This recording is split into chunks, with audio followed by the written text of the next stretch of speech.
Alright, welcome to How to Make a Banger 100. Been waiting for this all year, and I'm grateful to present it to you.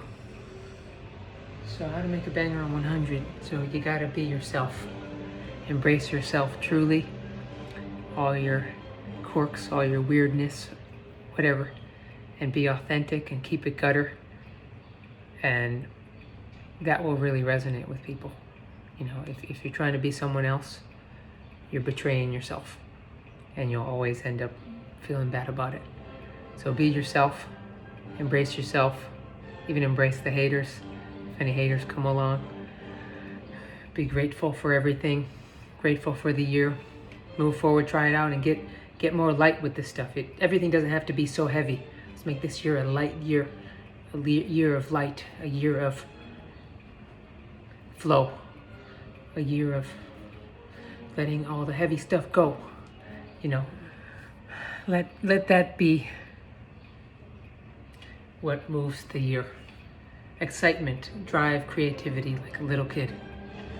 Going towards your stuff, going towards your dreams, following in a way that's not heavy. When you're a child, you go forth with ideas and things like this and that and this, and you're not thinking about, oh, who's gonna buy it, who's gonna look at it, blah, blah, blah. You're just focused on your internal, and you're being yourself with it. So that feels so good. So even if no one sees it, you felt good with just doing it, because it's medicine for yourself, and it's gonna be medicine for someone else. So be authentic, be true to yourself, and don't be afraid.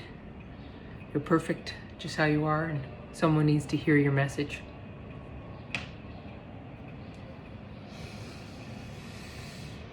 And breathe.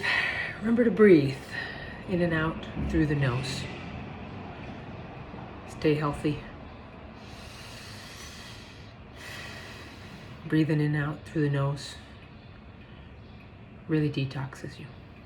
Really gets you in a center place. There it is. How to make a banger 100. I hope you are satisfied and happy. And if not, I don't care either, because this is me and this is my authentic self. So peace. Let's have a great year.